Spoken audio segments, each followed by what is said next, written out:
స్థానిక రామకృష్ణ కవి కళాక్షేత్రంలో కలల కానాచి తెనాలి ఆర్ఎస్ఆర్ గ్రీన్వే ఫౌండేషన్ సంయుక్త నిర్వహణలో వీణా అవార్డ్స్ 2025 నాటకోత్సవాలు ప్రారంభమయ్యాయి. ఈ కార్యక్రమానికి ఏపీ నాటక అకాడమీ చైర్మన్ గుమ్మడి గోపాలకృష్ణ అధ్యక్షత వహించారు. ముఖ్య అతిథిగా పాల్గొన్న ఎమ్మెల్సీ ఆలపాటి రాజేంద్ర ప్రసాద్ మాట్లాడుతూ కళా వైభవానికి తెనాలి కళాభిమానులు కృషి చేస్తున్నారని పేర్కొన్నారు. కళలకు కళాకారులకు నిలయమైన తెనాలి పట్టణంలో ప్రతి ఏటా వారం రోజుల పాటు నాటకోత్సవాలను ఎన్నో వ్యయ ప్రయాసల కోర్చి నిర్మిస్తున్నారని చెప్పారు. వీణా అవార్డులతో రూపొందించిన విపంచి పుస్తకాన్ని ఎమ్మెల్సీ ఆలపాటి రాజేంద్ర ప్రసాద్ ఆవిష్కరించారు. ఈ సందర్భంగా వీణా అవార్డ్స్ రంగస్థలం కళాకారుల సంఘం అధ్యక్షురాలు బుర్రా జయలక్ష్మి జ్యోతి ప్రజ్వలను వెలిగించి నాటకోత్సవాలను ప్రారంభించారు.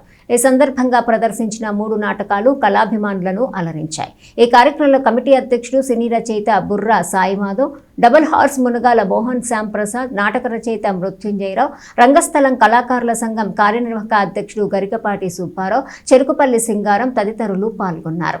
శనివారం తొలిగా టీజీవీ కల్చరల్ అకాడమీ కర్నూలు వారి శ్రీ వెంకటేశ్వర మహత్యం పద్య నాటకాన్ని ప్రదర్శించారు.